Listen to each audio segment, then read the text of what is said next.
Greetings, my fellow YouTubers. I'm Doyle, aka the Big D of Big D's Entertainment Rankings and Reviews. So now I'm going to bring to y'all my final review in the Santa Claus trilogy, and that would be the Santa Claus 3 The Escape Clause from 2007. Now, although this film kind of got dissed, but, well, that's Craig's opinions. I liked this movie for certain reasons. Maybe not as much as the last two, but, well, it does its extreme best.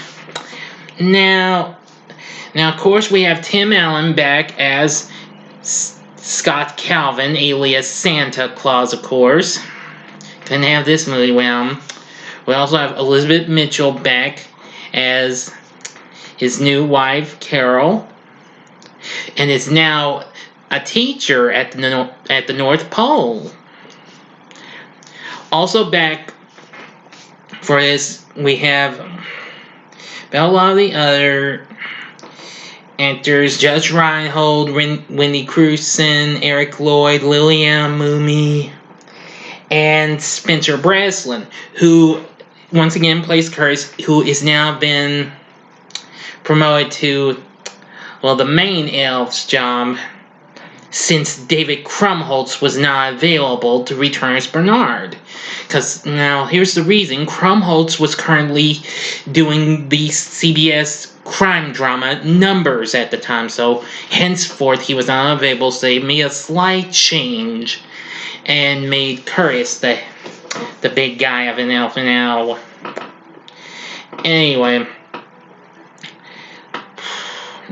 now, also along for this here Christmassy type flick is Anne Margaret and Alan Arkin as Carol's parents and Scott's in-laws, Sylvia and Bud. Which, I have to admit, they're both pretty good characters.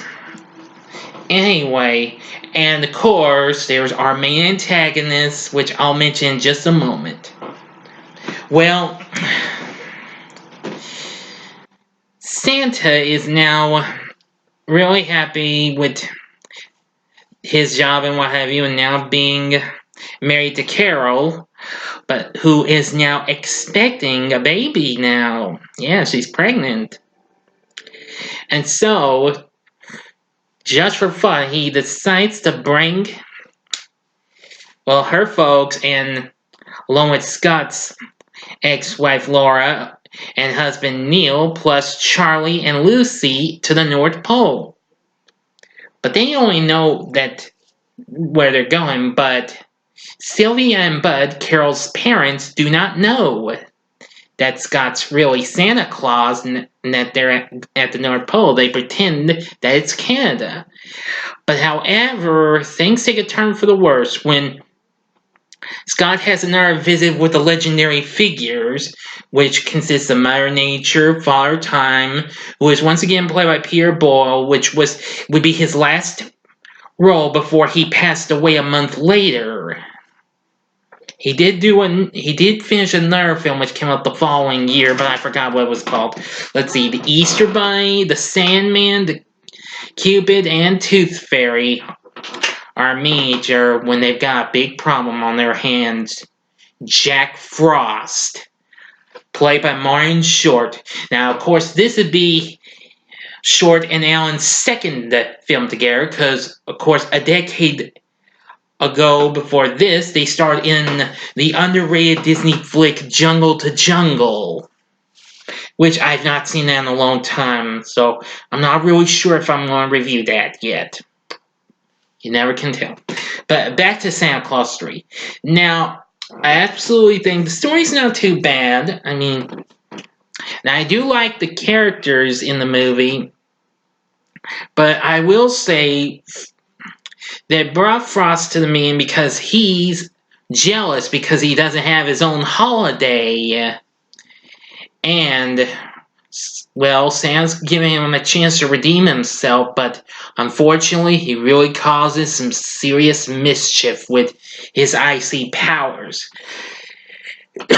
which I am not going to tell you those. I'm not going to spoil too much of this movie because this movie's kind of a little underrated and it didn't quite do so well with the critics and what have you. So I'm going to try not to spoil much.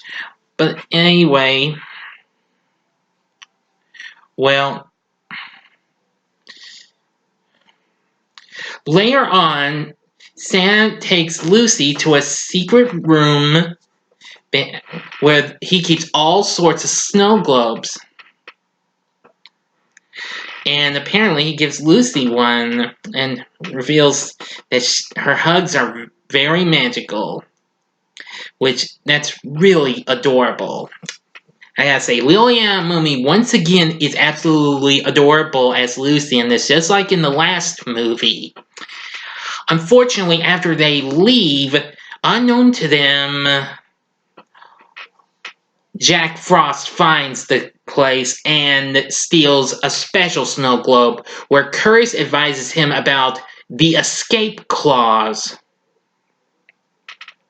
And so after so much, I don't know, ups and downs and what have you going on, not aware of Frost's mischief, Scott has a slight falling out in a way and meets with Frost and pulls a fast one on him, making him say, "I wish I'd never been sad at all," and zap!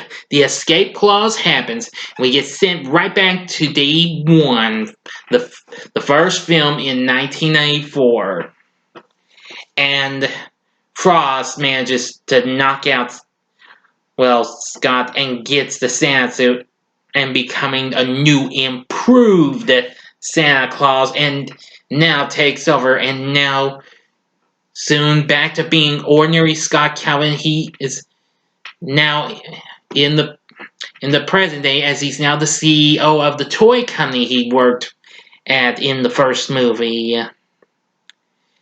And worst, things are going so well with his ex-wife and the others. So when he finds out that Frost has changed the North Pole into like this here winter festival and changed the holiday to Frostmas. So Scott gets on board a plane and heads for the North Pole, and where Neil and Lucy is there. But apparently, not quite getting along too well, but he really needed Lucy's help. Even when he meets with Frost, unbeknownst to Jack, he records, which has never been said at all. So, with a special kind of recording tip thing on the top of a pin. So, apparently, he gets Lucy to try and find the snow globe room while he tries to keep Jack distracted, where he does an absolute fun-filled performance of a Christmas Eve version of New York, New York, which was called North Pole, North Pole. Oh boy, that's blooming crazy. But anyway, things aren't looking so well at North Pole as the elves aren't being treated so well and the reindeer are in a paying zoo. Oh boy. But I managed to get the snow globe, but Frost is aware of this, but soon Scott pulls a fast one, and soon the escape clause happens again. Scott knocks out Jack and sees his actual 1994 self get the Santa Claus suit, and everything was back to normal. Well, for a way. Now, I am going to give you just one more special type of thing, and soon they catch Frost shortly after the events, and after she had frozen Laura and Neil, and leaves Lucy locked up in the closet, the storage closet, and Curtis finds him, and well, they get Frost. Now,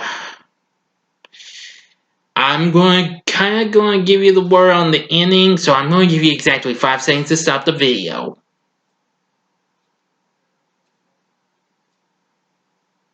Okay, now the ending I'm going to say was a really fun surprise as Frostwind undo his work. But I only knew one person could save the day, Lucy. So with a special hug, she thaws out Jack. Boy, the way he acted so good. Well, you'll know when you see the movie. That's only a tiny bit of a spoiler, okay? But I'm pretty sure some of y'all have taken the time to watch this since it's been on, ABC Family, now Freeform, where it still gets shown to this day, which of course it will be shown during the 25 Days of Christmas event next month. So that's good. And soon the Canada thing was dropped, and soon Bud and Sylvia have learned that they are in the North Pole and that, Scott's Santa Claus. And soon, when all seems to be, a wonderful time of the year, Carol goes into labor, and soon she and Santa have a child whom they name after Bud, and they call him Buddy Claus. That's a pretty good name, I'd say. Well, you be the judge. Now, and I like the story to the Santa Claus story. Some of it was pretty good. The characters were pretty good. Of course, Tim Allen, Elizabeth Mitchell, they were both good. I have to say, Martin Short was pretty funny as Jack Frost, although I do like him in, maybe another flick that he did like a decade before this, and that was the underrated fantasy comedy A Simple Wish, which I'll review that sometime. I don't know when, though.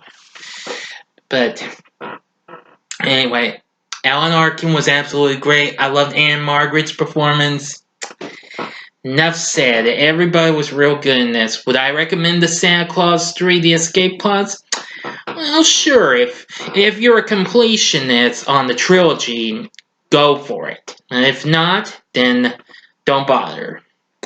You be the judge, okay?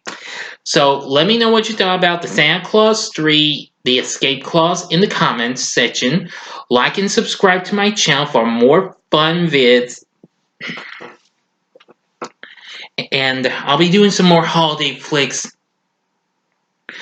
later on in December. I'll do some more, but I haven't officially confirmed what I'll officially do aside from Home Alone and A Charlie Brown Christmas and Rudolph and Frosty. So we'll see when I do my December schedule later on. But anyway, again, tell me what you thought about this movie in the comment section. Like and subscribe to my channel as well, please, because I'd love to have 5 more subscribers. And if I can get to 150 before Thanksgiving, or before Christmas, or before the year's over with, I will do my next Q&A, alright? So tell your friends all about my channel, because I know lots of things. You'd be surprised. Anyway, and be a part of the Big D Nation. Yeah, I bet y'all like that. Okay, thanks again for watching. Until next time, I'm the Big D saying, see ya.